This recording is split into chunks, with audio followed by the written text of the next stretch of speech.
Hello बच्चों, welcome to the class.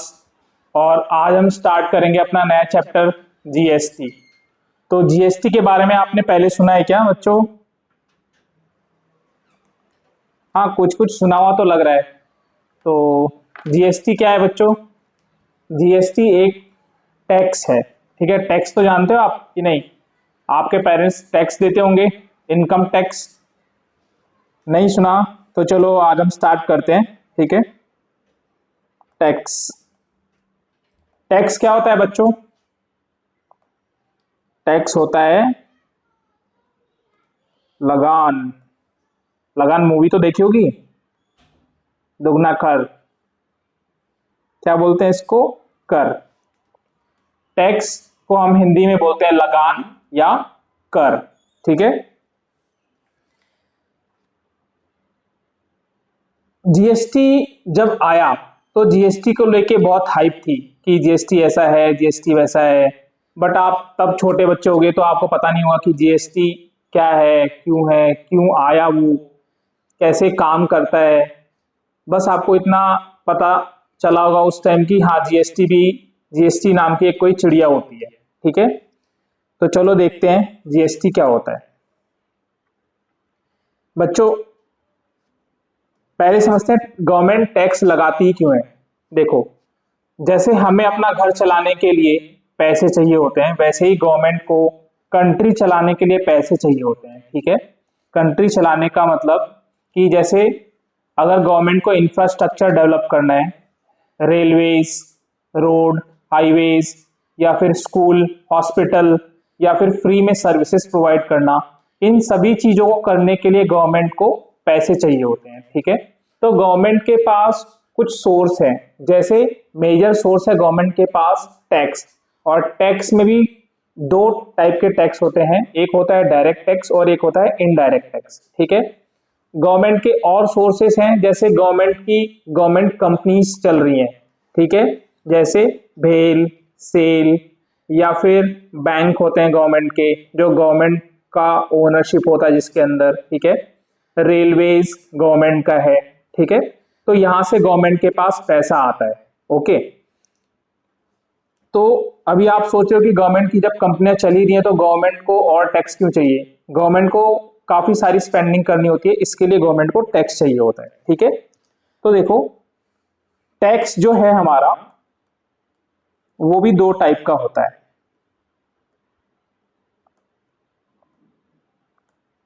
एक आपका होता है डायरेक्ट टैक्स और एक होता है इनडायरेक्ट टैक्स। ठीक है, डायरेक्ट टैक्स वो होता है जो गवर्नमेंट पर्सन से डायरेक्टली लेती है। ठीक है, यहां पे गवर्नमेंट है आपकी, ये पर्सन अपना टैक्स गवर्नमेंट को डायरेक्टली डिपॉजिट करेगा। ठीक है, और इनडायरेक्ट टैक्स के अंदर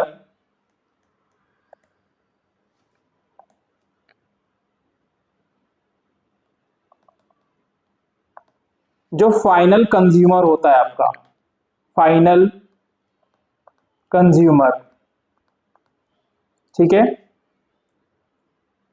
ये जो है टैक्स या इंटरमीडियरी को देता है, और इंटरमीडियरी फिर इस टैक्स को गवर्नमेंट के पास दे देती है। ठीक है, इंटरमीडियरी मींस, आप अभी के लिए समझो शॉपकीपर। ठीक है, ये शॉपकीपर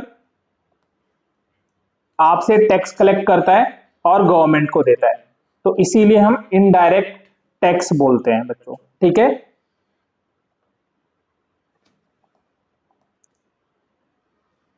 अगर हम जीएसटी की डेफिनेशन देखें तो जीएसटी की डेफिनेशन क्या है?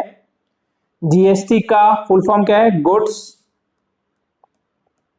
And service tax is an indirect tax levied on supply of goods and services except on petrol and alcohol for human consumption.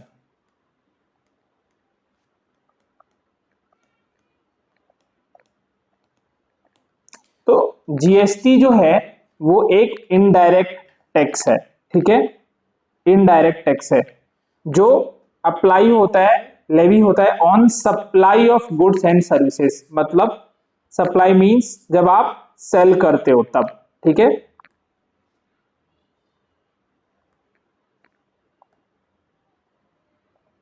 जब आप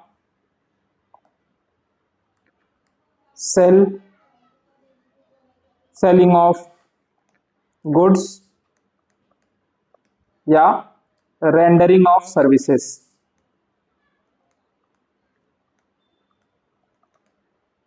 जब आप गुड्स को सेल करते हो या सर्विस प्रोवाइड करते हो तब ये इनडायरेक्ट टैक्स लगता है, ठीक है। जीएसटी एक्ट बच्चों आपका कब आया?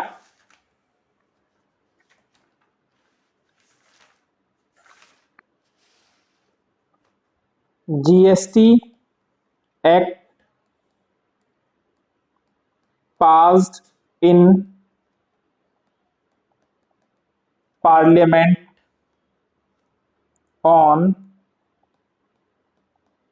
24th March 2017 and came into effect from on 1st जुलाई 2017। आपका ये एक्ट 2017 में पार्लियामेंट में पास हुआ और 1 जुलाई से ये कंट्री में अप्लाई हो गया, ठीक है। अब जीएसटी लाने का पर्पस क्या था? जीएसटी गवर्नमेंट लेके आई ही क्यों, ठीक है। ये जो टैक्स है गवर्नमेंट क्यों लेके आई? देखो, पहले जीएसटी के आने से पहले हमारे पास मल्टीपल टैक्सेस हुआ करते थे जो गुड्स और सर्विस के ऊपर अलग अलग अप्लाई हुआ करते थे, ठीक है। क्योंकि सेंटर गवर्नमेंट और state government, example like centre में मोदी जी और यूपी में योगी जी, दोनों को ही पैसे चाहिए। एक को स्टेट चलाने के लिए पैसा चाहिए और एक को पूरी कंट्री को चलाने के लिए पैसा चाहिए। दोनों के खर्चे अलग अलग हैं। कैसे? स्टेट गवर्नमेंट अपने स्टेट के अंदर देखेगा कि उसको कौन से स्कूल, कॉलेज, हॉस्पिटल बनवाने हैं। सेंटर गवर्नमेंट पूरी कंट्री को देखेगा और देखेगा कि कौन सा स्टेट पिछड़ा हुआ है, उसे वहां पैसे देने हैं या फिर आर्मी के ऊपर क्या खर्चे करने हैं और आर्मी को क्या देना है। तो दोनों के खर्चे भी अलग अलग हैं। तो दोनों ही आपस में मतलब एक कॉन्ट्रडिक्शन होता था कि मैं भी इस गुड्स के ऊपर टैक्स लगाऊंगा और स्टेट भी बोलता था कि मैं भी टैक्स लगाऊंगा, ठीक है। तो इस चक्कर में कौन पिसता था? नॉर्मल पीपल, कॉमन पीपल, ठीक है, क्योंकि दोनों को ही पैसे चाहिए और दोनों ही टैक्स लगा रहे हैं, ठीक है। बट जब गवर्नमेंट ने इस चीज को देखा कि इससे नुकसान लोगों का हो रहा है, तो गवर्नमेंट एक वन नेशन वन टैक्स की पॉलिसी के हिसाब से एक टैक्स लेके आई, जीएसटी, ठीक है, goods and service tax. Goods and service tax आने के बाद मल्टीपल टैक्सेस जो सेंट्रल गवर्नमेंट और स्टेट गवर्नमेंट दोनों मिलके लगाते थे, ये सारे टैक्सेस जीएसटी के अंदर कंबाइन हो गए, ठीक है। तो इससे क्या हुआ? जो बिजनेसेस रन कर रहे थे, बिजनेसमैन जो बिजनेस चला रहे थे, उनको एक बहुत बड़ा बेनिफिट हुआ कि उनको मल्टीपल टैक्सेस के अंदर जो रजिस्ट्रेशन लेना पड़ता था, सबकी अकाउंटिंग करनी पड़ती थी, सबके बुक्स को प्रिपेयर करना पड़ता था, उन्हें उनसे छुटकारा मिल गया, ठीक है। अब मल्टीपल टैक्सेस होते थे तो मल्टीपल रेट्स भी होते थे, ठीक है, 10%, 5%, 2%, 0.1, 0.2%, 0.25%, मल्टीपल रेट्स ऑफ टैक्सेस होते थे। बट जीएसटी इंट्रोड्यूस होने के बाद हमें कुछ प्रिस्क्राइब्ड रेट मिले, जहां पे हमें 5 रेट प्रिस्क्राइब किए, जिसके जिसके अंदर ही सारे के सारे गुड्स एंड सर्विसेज को हम टैक्स करते हैं, जैसे 0%, 5%, 12%, 18% एंड 28%। तो ये 5 रेट हमें जीएसटी के अंदर प्रिस्क्राइब मिले, ठीक है, जिससे कि ये बहुत ही सिंपल हो गया हमारे लिए, ठीक है। तो देखो कौन कौन से टैक्सेस जो हैं वो इसके अंदर मर्ज हुए। देखो सेंट्रल लेवल पे जो टैक्स हुए हमारे मर्ज, सेंट्रल लेवल टैक्सेस, वो कौन कौन से हैं बच्चों? Excise duty, then service tax, central sales tax, ठीक है। देन आपका जो स्टेट लेवल पे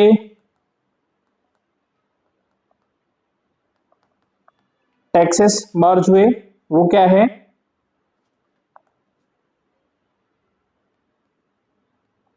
octroi and entry tax, VAT, entertainment tax, ठीक है, एंड देन लग्जरी टैक्स।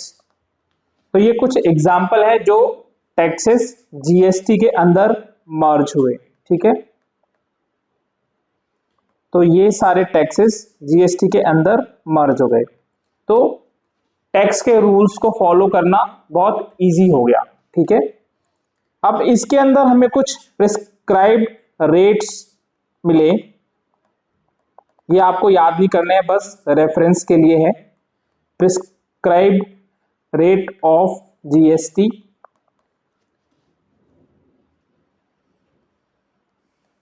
कुछ एसेंशियल कमोडिटी होती हैं, लाइक आपके खाने पीने की चीजें, फिर कॉमन यूज आइटम्स, फिर आपका स्टैंडर्ड रेट, देन आपकी कुछ कैटेगरी जो है जहां पे maximum goods and services cover होते हैं, एंड देन लग्जरी आइटम्स।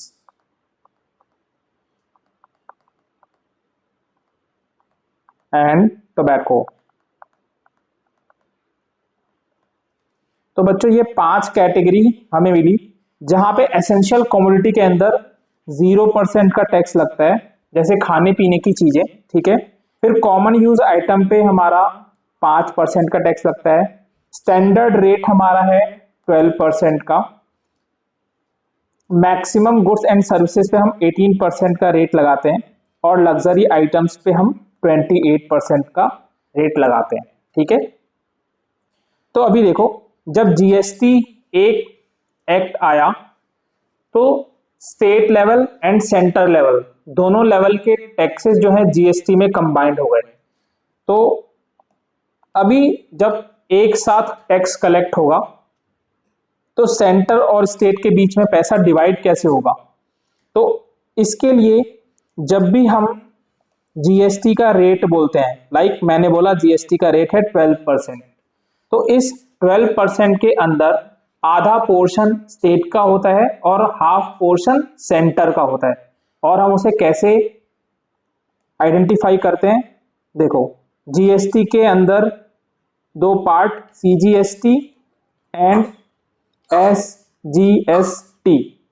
तो ये 12% में से 6% सेंटर के पास जाएगा और 6% स्टेट गवर्नमेंट के पास जाएगा, ठीक है।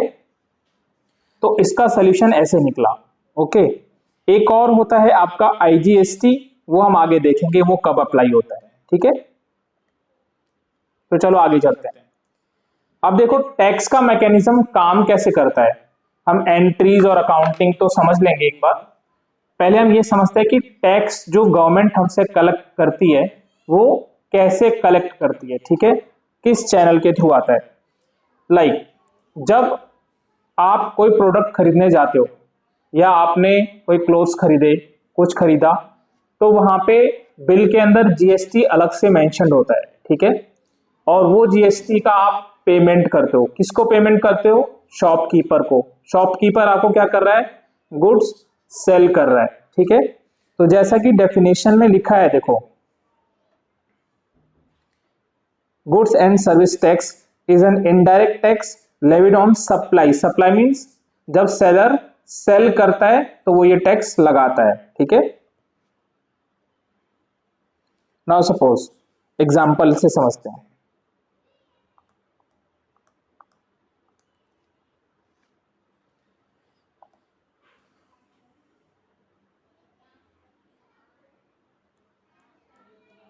यहां पे बैठी है गवर्नमेंट। गवर्नमेंट क्या बोलती है कि कंट्री के अंदर, हमारी कंट्री में जो भी गुड्स प्रोड्यूस होंगे और जब हम उन्हें सेल करेंगे या फिर जब हम कोई सर्विस प्रोवाइड करेंगे तो उसके ऊपर टैक्स लगेगा, ठीक है। टैक्स लगेगा। तो example, mister A sold goods for rupees 1 lakh to Mr. B, ठीक है। जीएसटी रेट एप्लीकेबल इज 12%, ठीक है। तो चलो, अब मिस्टर ए ने गुड्स को सेल किया।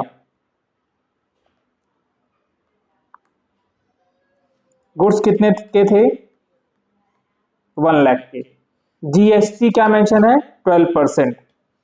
मींस इसमें सेंटर का पोर्शन 6% एंड स्टेट का पोर्शन 6%। 6,000 6,000, ठीक है बच्चों। तो ये कितना हुआ? 1,12,000। अब गवर्नमेंट बोलती है कि जब आप सप्लाई करोगे, जब आप सेल करोगे तो आप टैक्स लगाओगे। कौन सा? GST, goods and service tax. तो मिस्टर ए जो सेलर है उसने टैक्स लगाया। कितने का टैक्स लगा बच्चों? 12,000 का। Government is asking for this money.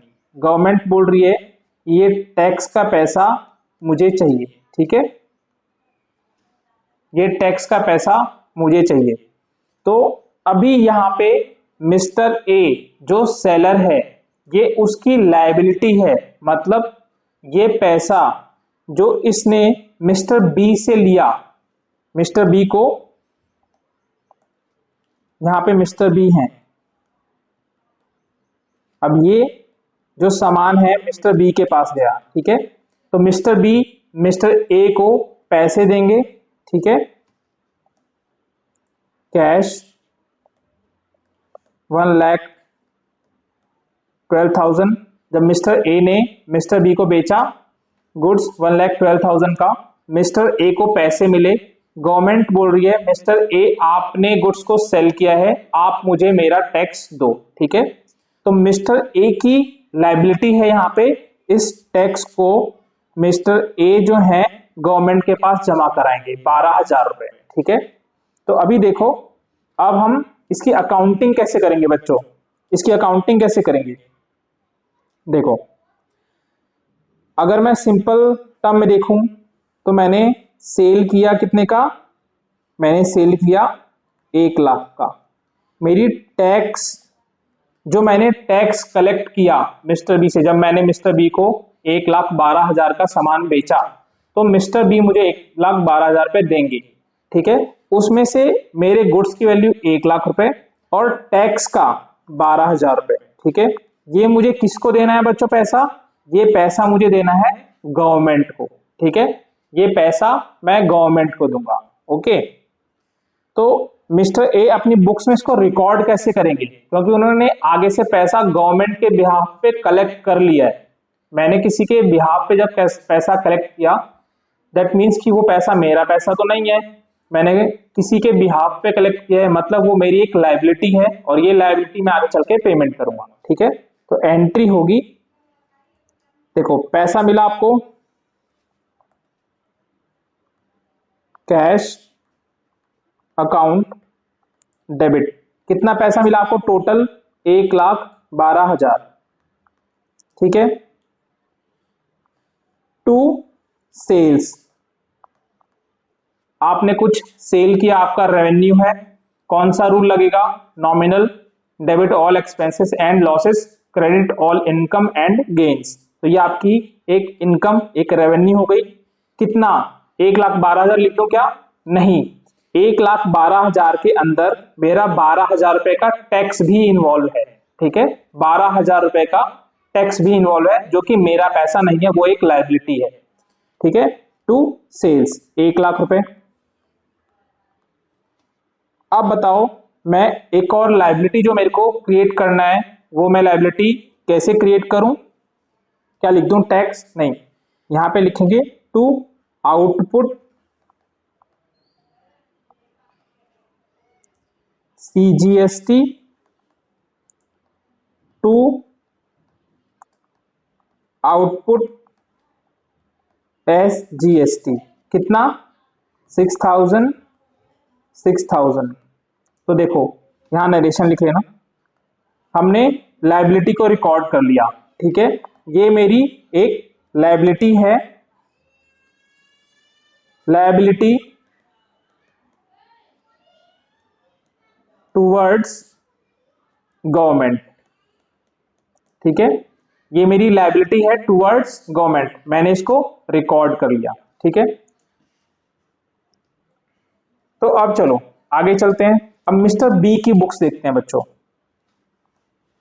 Mister B जो कि परचेज करके लाए हैं। ठीक है, परचेज्ड गुड्स, कितने के परचेज किए थे इन्होंने, परचेज गुड्स फॉर ₹1,00,000। ठीक है, and GST paid at the rate 12%। ठीक है, अब देखो मिस्टर बी अपने पास क्या करेंगे, परचेस 1,00,000, CGST का पेमेंट किया हमने 6,000 और SGST का पेमेंट किया हमने 6,000। ठीक है, कितना हो गया, 1,12,000। अब मिस्टर बी जो है इन गुड्स को परचेज करके लाए हैं फर्दर सेल करने के लिए, ये इनको कंज्यूम नहीं करेंगे, ये फर्दर इनको सेल करेंगे। तो ये एंट्री क्या पास करेंगे बच्चों, purchase account debit to cash account. बच्चों मेरी कॉस्ट क्या है, मैं सामान कितने का खरीद के लाया, 1,12,000। मैं परचेज कितने का करके आया, 1,12,000। तो क्या मेरी कॉस्ट 1,12,000 होगी, क्योंकि इसमें टैक्स भी इंक्लूडेड है 12,000 का, या फिर 1,00,000 रुपए होगी, बताओ क्या बोल रहे हो बच्चों, 1,12,000, क्योंकि मैंने 1,12,000 का पेमेंट किया है।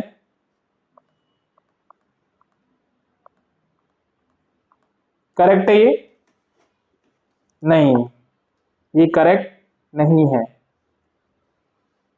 अब देखो ये करेक्ट क्यों नहीं है, समझते हैं। मिस्टर बी जो है sold goods to mister C final consumer. ठीक है, for rupees 1,50,000 and GST 12%। Mister B ने मिस्टर सी को गुड्स बेचे 1.5 लाख रुपए के और वहां पे GST 12% रखा। अब गवर्नमेंट क्या बोलती है? गवर्नमेंट बोलती है कि ये एक इनडायरेक्ट टैक्स है, जो गुड्स को फाइनली कंज्यूम करेगा हम उसी से टैक्स वसूल करेंगे, ठीक है। और फाइनल कंज्यूमर कौन होता है? हम जैसे लोग, जो हम गुड्स को परचेज करके फाइनली कंज्यूम करते हैं, हम उसे यूज करते हैं। यहां पर मिस्टर बी जो है वो एक बिजनेसमैन है, वो उस गुड्स को परचेज करके लाया और वो आगे उसे सेल करेगा। अगर वो इस गुड्स की कॉस्ट को 1,12,000 बोलता है, ठीक है, और वो बोलता है कि मेरे को 50,000 रुपए का प्रॉफिट उसके अंदर रखना है, तो बच्चों क्या इंपैक्ट आएगा? क्या इंपैक्ट आएगा? अगर दो सिनेरियो लेते हैं, अगर गवर्नमेंट बोलती है कि मिस्टर बी आपने परचेज किया, 12,000 रुपए का टैक्स का पेमेंट किया, जो 12,000 रुपए आपने दिए वो आपकी कॉस्ट हो गई, और मिस्टर बी बोलता है कि जब भी मैं गुड्स बेचूंगा आगे तो मैं 50,000 का प्रॉफिट उसके अंदर रखूंगा। तो अगर ये कॉस्ट बन जाती है, अगर ये टैक्स मिस्टर बी की कॉस्ट बन जाती है, तो वो अपना मार्जिन, अपना प्रॉफिट इसमें 50,000 रख के अगर वो बेचता है तो इसका कॉस्ट हो जाएगा 1,62,000, ठीक है। एंड अगर टैक्स जो है उसका कॉस्ट नहीं बनता और वो अपना मार्जिन रखता इसके अंदर, तो गुड्स की प्राइस होती 1,50,000, ठीक है। तो गवर्नमेंट कभी भी ये नहीं चाहेगी कि गुड्स का प्राइस ओवर इन्फ्लेट हो जाए, बहुत ज्यादा हो जाए टैक्सेस की वजह से। क्यों? क्योंकि जब आप अब इस 1,62,000 के ऊपर टैक्स लगाओगे तो टैक्स जो है 12,000 के ऊपर अगेन दोबारा लग जाएगा, क्योंकि वो यहाँ पे इंक्लूडेड है, यहाँ पे, ठीक है, 12,000 यहाँ पे इंक्लूडेड है, तो यहाँ पे डबल टैक्सेशन हो जाएगा। तो गवर्नमेंट ये नहीं चाहती कि टैक्स के ऊपर टैक्स लगे, तो अभी टैक्स कितने के ऊपर लगेगा? बस जो 1 लाख है उसके ऊपर और 50,000, ठीक है। तो टैक्स यहाँ पे 1,50,000 के ऊपर लगेगा, ठीक है बच्चों। तो अभी आप देखो, आप 1 लाख रुपए के ऊपर दोबारा टैक्स लगा रहे हो, ऐसा नहीं है। देखो, जब 1,50,000 के ऊपर मैं टैक्स लगाऊंगा 6%, 6%, तो ये होगा 9,000 और 9,000, ठीक है। यहाँ पे 18, 1,68,000। तो मिस्टर जेड, जो मिस्टर सी हैं, इनको ये गुड्स 1,68,000 के पड़े, ठीक है। तो पहले परचेस में ये 1 लाख रुपए आएगा। अब जो मिस्टर बी पहले टैक्स देके आए मिस्टर ए को, गवर्नमेंट बोलती है कि मिस्टर बी, जब इस गुड को आप आगे सेल करोगे, जब आप आगे सेल करोगे, तो जो आपने मिस्टर ए को टैक्स दिया है वो उतना टैक्स आप हमें मत देना, ठीक है। मींस देखो, यहां पे जब मिस्टर बी ने मिस्टर सी को सेल किया,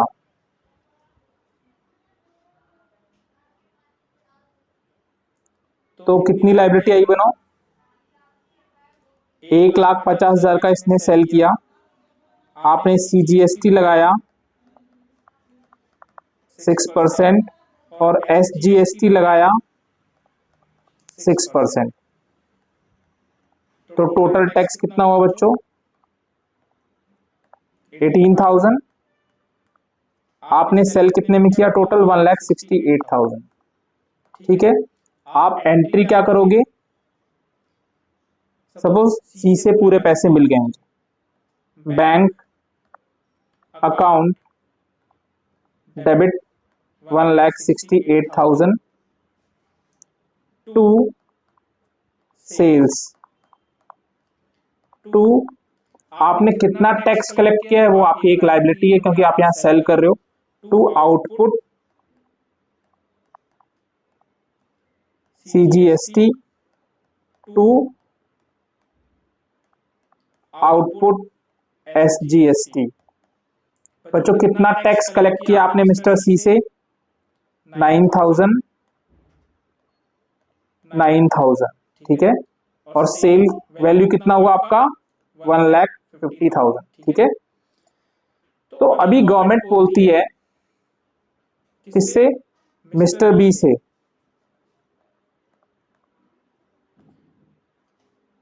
मिस्टर बी आपकी लायबिलिटी कितनी है? मिस्टर बी की लायबिलिटी है 18,000 की। मिस्टर बी आपने मिस्टर ए को कितना पे किया था? 12,000। जब आप मिस्टर ए से परचेज करके आए थे तो आपने टैक्स का पेमेंट किया था, हाँ, कितने का? 12,000 का। तो जो ये आपकी लायबिलिटी है आप मुझे पूरा पेमेंट मत करो, ठीक है। आप मुझे इतना ही पेमेंट करो जो आपका एक्सेस है मिस्टर ए को देने के बाद। तो आपने मिस्टर ए को कितना दिया था? 12,000, ठीक है। तो आप मुझे 6,000 का ही पेमेंट करो, गवर्नमेंट ये बोलती है। गवर्नमेंट इसको क्या बोलते हैं? गवर्नमेंट इसका क्रेडिट दे रही है इसको, क्योंकि आप ये पहले पेमेंट कर चुके हो। आपको दोबारा इस 18,000 के अंदर, जैसे आपने जब टैक्स कैलकुलेट किया तो ये 1,00,000 रुपए में हमने 50,000 का वैल्यू एडिशन किया था, फिर पूरे के ऊपर हमने टैक्स लगाया। तो 1,00,000 रुपए में ऑलरेडी टैक्स दे चुका हूं 12,000 का। इस 50,000 के ऊपर अगर आप 12% कैलकुलेट करो तो 6,000 ही होता है। तो जितना वैल्यू आपने ऐड किया उतने के ऊपर ही आपको टैक्स देना है, ठीक है। तो सिंपली गवर्नमेंट ने बोला कि आप जब इसको परचेज करके लाए थे तो आपने कुछ टैक्स का पेमेंट किया होगा, आप अपनी लायबिलिटी में से उतना डिडक्ट कर दो क्योंकि आपको ऑलरेडी पे कर चुके हो मिस्टर ए को, और मिस्टर ए मुझे पे कर चुका है, ठीक है। तो वो आप उसका क्रेडिट ले लो और जो बैलेंस टैक्स बचता है उतना आप मेरे को पेमेंट कर दो, ठीक है। तो अभी देखो, जब मिस्टर ए जब परचेज करके लाए तो उन्होंने क्या अकाउंटिंग किया? Purchase account debit 1,00,000। यहाँ पे जो वो टैक्स का पेमेंट कर रहे हैं मिस्टर ए को, वो उनकी एक असेट बन जाएगी, ठीक है। तो उसको input CGST account debit, input SGST account debit 6,000 6,000, ठीक है। ये आपकी एक असेट है, ठीक है। ओके बच्चों, ये आपकी एक असेट है। असेट क्यों है? क्योंकि to be used for payment of tax liability. आप इस असेट का यूज टैक्स का पेमेंट, जब आप आगे सेल करोगे गुड्स को तो आपकी भी एक लायबिलिटी क्रिएट होगी, उस लायबिलिटी को पेमेंट करने के लिए आप इस असेट का यूज करोगे। तो ये इसलिए असेट है, ठीक है। तो ये मैकेनिज्म ऐसे काम करता है, ठीक है। अब जो मिस्टर सी हैं, मिस्टर सी, इन्होंने कितने का पेमेंट किया बच्चों? 1,68,000। ये पूरा 1,68,000 इनके लिए कॉस्ट बन जाएगा, ठीक है। ये इनके लिए एक कॉस्ट बन जाएगा, क्योंकि यहां पे अब ये फर्दर आगे सेल नहीं करने वाले, तो ये किसी असेट को रिकॉर्ड नहीं करेंगे। जो इन्होंने यहाँ पे टैक्स का पेमेंट किया 18,000, ये वो 18,000 इनके लिए कोई असेट नहीं है, बिकॉज ये फर्दर सेल नहीं करने वाले। सेल नहीं करेंगे तो कोई लाइबिलिटी नहीं आएगी, उस लाइबिलिटी में से ये इस असेट को यूज नहीं कर सकते, क्योंकि कोई लाइबिलिटी नहीं आ गई तो ये इनके लिए एक कॉस्ट बन जाएगी। ठीक है, तो अभी आपको समझ में आया कि गवर्नमेंट कैसे मिस्टर सी से इनडायरेक्टली 18,000 रुपए ले रही है। ठीक है, मिस्टर ए को जो पैसा मिला था 12,000, हमारे एग्जाम्पल में कहाँ है मिस्टर ए, मिस्टर ए जो 12,000 मिस्टर ए को मिला, मिस्टर बी से मिस्टर ए ने गवर्नमेंट के पास जमा करा दिया 12,000। ठीक है, देन मिस्टर बी ने उसमें कुछ अपना वैल्यू एडिशन किया, फिर टोटल टैक्स बना 18,000 का। 18,000 में से 12,000 गवर्नमेंट बोल रही कि आप मुझे पहले ही दे चुके हो, तो 18,000 देने की जरूरत नहीं है, 18,000 माइनस 12,000 आप मेरे को 6,000 दो। ठीक है, तो मिस्टर बी 12,000 रुपए जो पहले वो पेमेंट कर चुके हैं वो, और 6,000 ये डायरेक्टली किससे वसूल कर रहे हैं, मिस्टर सी से। तो मिस्टर बी जो है उनकी जेब में 18,000 रुपए आ गए मिस्टर सी से, 12,000 वो पहले दे चुके हैं, तो वहां वो जीरो हो गया। ठीक है, और 6,000 रुपए जो एक्स्ट्रा उनके पास आए वो गवर्नमेंट को जमा करा देंगे। ठीक है, तो जब हम गवर्नमेंट को पैसा जमा कराते हैं बच्चों, तो उसकी एंट्री कैसे करते हैं हम, देखो जब मेरी लाइबिलिटी बनी थी तो मैंने कैसे रिकॉर्ड किया था, आउटपुट CGST। ठीक है, तो मिस्टर बी की बुक्स में कैसे रिकॉर्ड होगा ये, आउटपुट CGST कितना है 9,000, आउटपुट SGST 9,002। अब देखो मिस्टर बी की बुक्स में टैक्स वाली असेट कितनी है, टैक्स वाली असेट मीन्स उन्होंने परचेज करते टाइम जो टैक्स का पेमेंट किया होगा वो उनके लिए एक असेट है, अब वो यहाँ पे उसे यूज करेंगे। ठीक है, टू इनपुट CGST कितना पेमेंट किया था बच्चों, 6,000 का, टू इनपुट SGST कितना पेमेंट किया था, 6,000 का। अब देखो कितना बैलेंस बच रहा है, 18 माइनस दिस 12 इज 6,000, तो ये कैश या बैंक के थ्रू पेमेंट करेंगे, टू बैंक, बैंक से इन्होंने पेमेंट किया, टू बैंक 6,000। ठीक है, अब देखो मिस्टर बी की जेब पे क्या फर्क पड़ा, टैक्स के हिसाब से अगर टैक्स के एंगल से देखें तो मिस्टर बी के जेब पे क्या फर्क पड़ा बच्चों, देखो गवर्नमेंट को फाइनल टैक्स 18,000 मिल गया। ठीक है, 18,000 गवर्नमेंट को मिल गए, ये 12,000 हमने मिस्टर सी से कलेक्ट कर लिए। ठीक है, मिस्टर सी से कलेक्टेड, पहले हमने ये किसको पेमेंट किया था, पेड टू ए, जो हमने ए को पे किया था ये हमने मिस्टर सी से कलेक्ट कर लिया, तो ये 12,000 रुपए जो मिस्टर बी ने दिए थे वो इनके पास वापस आ गए, और ये 6,000 जो है ये मिस्टर बी ने मिस्टर सी से कलेक्ट किए। ठीक है, ये भी, तो अल्टीमेटली ये पैसा किसकी जेब से निकला, मिस्टर सी की जेब से निकला, और गया किसकी जेब में, गवर्नमेंट की जेब में। ठीक है, तो आगे चलते हैं, यहां तक समझ में आया बच्चों आपको। तो हम एंट्रीज कैसे करते हैं, देखो जब हम परचेज करते हैं तो एंट्री होती है purchase account debit to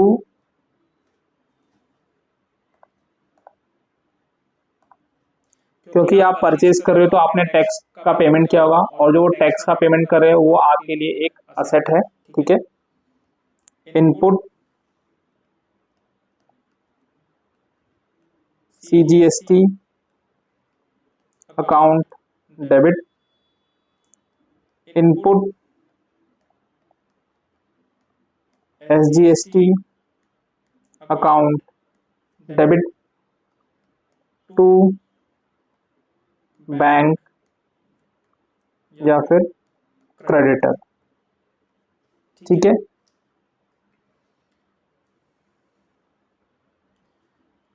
second, जब आप सेल करते हो तब क्या होता है, तब आप पैसे सामने वाले से कलेक्ट करते हो और वो आपकी एक लायबिलिटी होती है। ठीक है, बैंक और debtor account debit to sales account, और आपने जो पैसा सामने वाले से कलेक्ट किया उसको एक लायबिलिटी हम दिखाएंगे टैक्स की, to output CGST to output SGST। ठीक है बच्चों, तो जब हम परचेज करते हैं तो हम असेट रिकॉर्ड करते हैं। ठीक है, टैक्स के पेमेंट को, और जब हम सेल करते हैं तो हम टैक्स के पेमेंट को लायबिलिटी शो करते हैं। ठीक है, और थर्ड, जब हम टैक्स का पेमेंट करते हैं तो देखो आउटपुट CGST अकाउंट डेबिट, क्योंकि लायबिलिटी आपकी डिक्रीज हो रही है, अब output SGST account debit to input CGST account to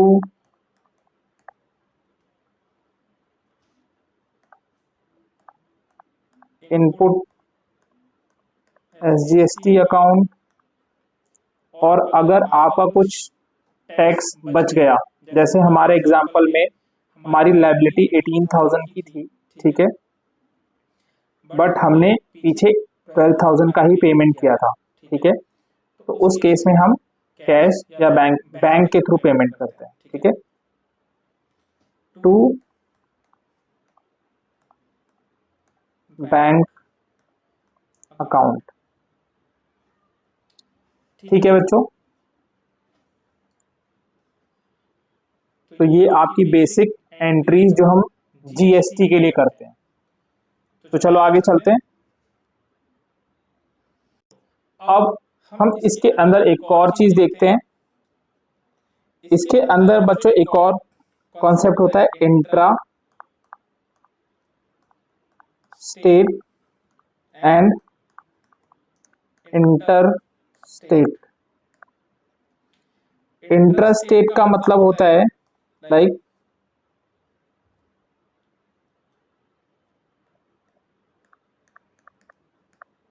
business जो है आपका वो है यूपी में और आपने सेल किया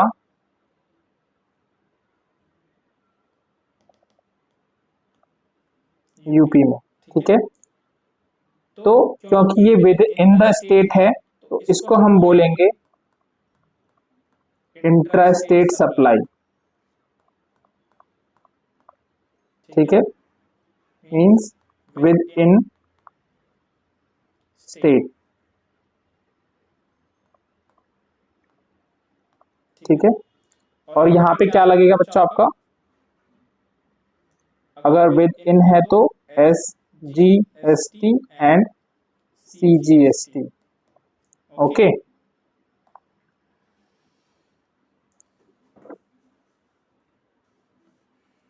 दूसरा एग्जांपल, आपका बिजनेस है इन यूपी, ठीक है, आपने सेल किया दिल्ली में, ठीक है, तो इसको क्या बोलेंगे बच्चों, इसको बोलेंगे inter state supply, means outside state. ये आपका विद इन स्टेट हो गया और ये आपका आउटसाइड ऑफ स्टेट, मतलब एक स्टेट से दूसरे स्टेट, ठीक है। तो यहाँ पे क्या लगता है बच्चों, यहाँ पे लगता है आईजीएसटी।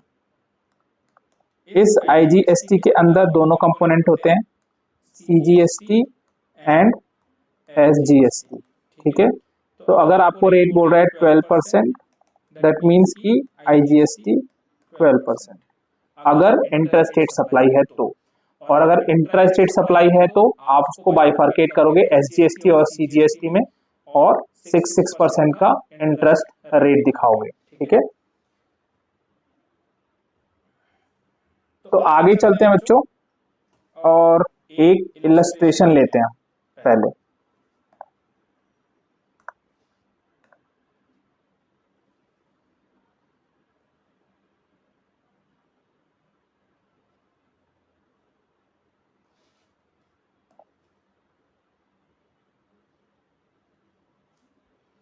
देखो,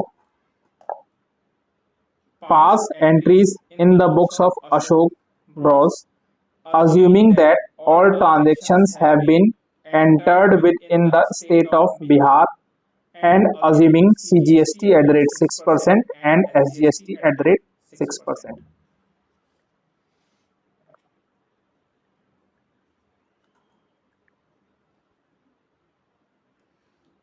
तो बच्चों फर्स्ट ट्रांजेक्शन अपनी क्या है, purchased goods for ₹2 lakh on credit.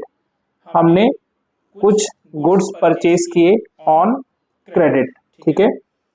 तो आपका 2 जन 2023 आप कुछ परचेज करके लाए 2 लाख का सामान, जिसके ऊपर मेरा जीएसटी लगा होगा 6% सीजीएसटी एंड 6% एसजीएसटी, ठीक है। तो एंट्री कैसे पास होगी, purchase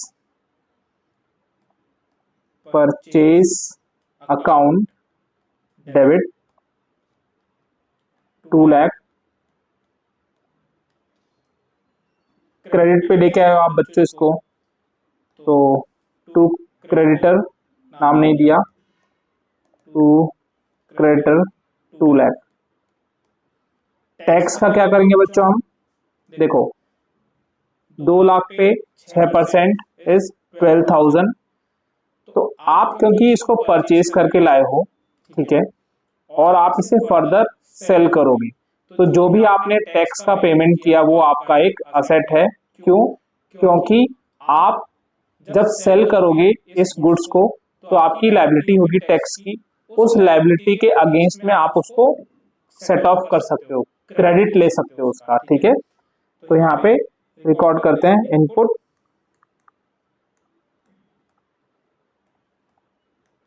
CGST account debit, input SGST account debit 12,000, ठीक है। क्या जो हमने ये क्रेडिटर को लिखा है 2 लाख ये करेक्ट है, नहीं।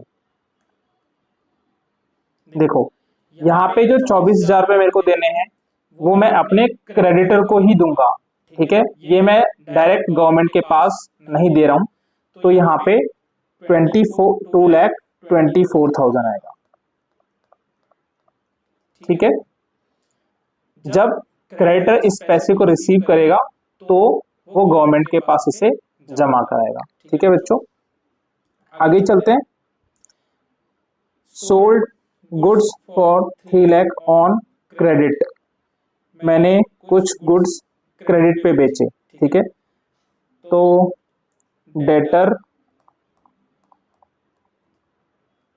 अकाउंट डेबिट टू सेल्स, कितना, मैंने 3 लाख रुपए के गुड्स बेचे, ठीक है, 3 लाख। तो क्या मैं अपने डेटर से पहले टैक्स बताओ बच्चों, 6% का मेरा टैक्स लगेगा, ठीक है। तो यहाँ पे टैक्स जो मैं गवर्नमेंट के बिहाफ पे कलेक्ट करूंगा वो एक मेरी लायबिलिटी है, क्योंकि वो मेरा पैसा नहीं है, ठीक है। तो वो मेरी लायबिलिटी है। लायबिलिटी को मैं कैसे दिखाता हूँ, to output CGST account, to output SGST account, ठीक है। कितना, 18,000 और 18,000, ठीक है बच्चों। तो अभी जो डेटर है मेरा, मेरे को उससे कितने पैसे लेने हैं, 3,36,000 एंड नॉट 3 लाख, ठीक है। तो डेटर मुझे 3,36,000 रुपीज का पेमेंट करेगा।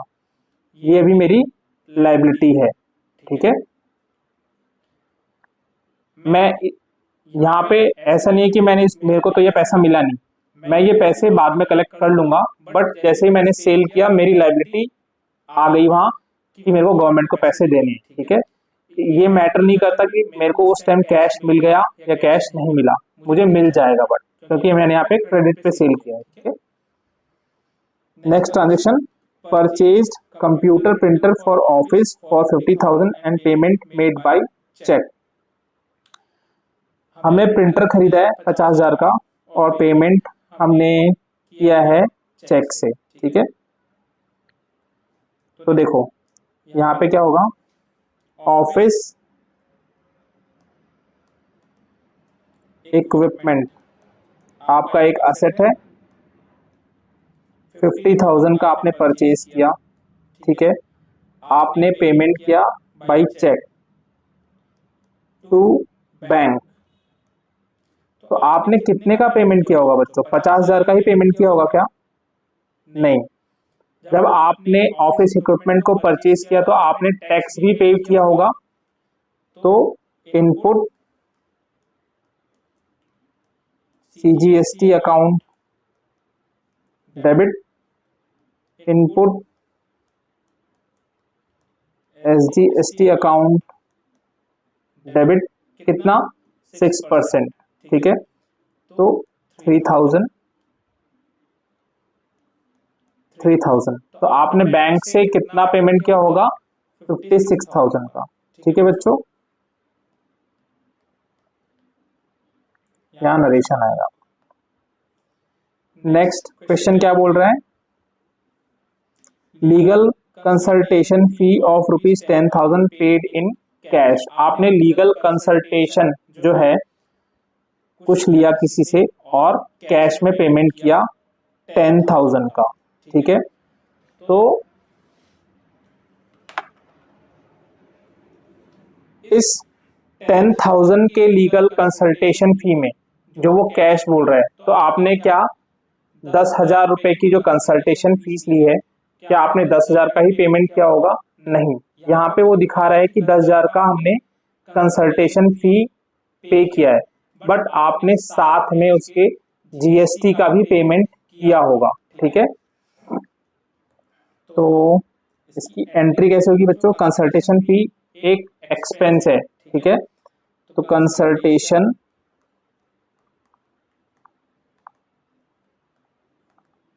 फी एक्सपेंस डेबिट, कितना, 10,000 टू कैश। कितना कैश का पेमेंट किया होगा बच्चों आपने, हमने इसके साथ जीएसटी का भी पेमेंट किया होगा। तो लिखो ये आपकी एक असेट है, input CGST account debit, input SGST account debit, कितना, 600 600। तो आपने कितना पेमेंट किया है बच्चों? 11,200 का। ठीक है, आगे चलते हैं। Rent of ₹20,000 paid by check.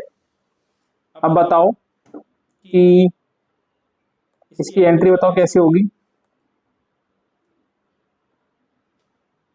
देखो, रेंट एक एक्सपेंस है, रेंट अकाउंट डेबिट। मैंने कितने का पेमेंट किया है, कितने का एक्सपेंस है मेरा? 20,000 का। जब मैं रेंट का पेमेंट कर रहा हूं तो मैंने जीएसटी का पेमेंट किया है साथ में, क्योंकि क्वेश्चन में मेंशन्ड है input CGST account debit, input SGST account debit. कितना बच्चों? 6% इज 1200 एंड 1200 टू कैसे पेमेंट किया आपने? बाई चेक टू बैंक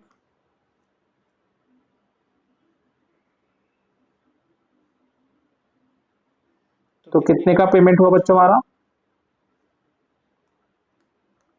ठीक है, आगे चलते हैं। आगे क्या बोल रहा है question? Payment made of balance amount of GST. Balance amount of GST means, देखो हमने यहाँ पे परचेज किया, हमने यहाँ पे सेल किया। तो जब मैंने सेल किया तो मेरी एक लायबिलिटी बनी जो कि मुझे गवर्नमेंट को देनी है, और जब मैं परचेज कर रहा हूँ तो मैं आगे किसी को जीएसटी का पेमेंट करके ही कुछ परचेज कर रहा हूँ, या फिर किसी एक्सपेंस का जब मैं पेमेंट कर रहा हूँ तो मैं साथ में जीएसटी का पेमेंट कर दे रहा हूँ। ठीक है, तो हम पहले कैलकुलेशन करेंगे कि मेरी टोटल लायबिलिटी कितनी है और मेरे पास टोटल क्रेडिट कितना है। ठीक है, टोटल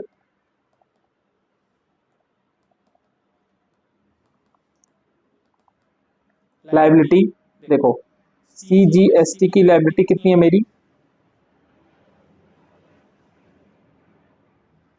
यहाँ पे तो मैंने परचेज किया, देखो यहाँ पे मैंने सेल किया तो 18,000 हो गया। तो यहाँ पे आके लिख लेते हैं 18,000 मैंने एक बार सेल किया तो वो मेरी लायबिलिटी है। ठीक है, और कुछ मैंने सेल किया क्या बच्चों? देखते हैं। नहीं, मैंने और कुछ तो सेल नहीं किया। तो मेरी लायबिलिटी 18,000 की है। ठीक है, हमारे पास टोटल क्रेडिट कितना पड़ा है वो कैलकुलेट करते हैं, सीजीएसटी का और एसजीएसटी का।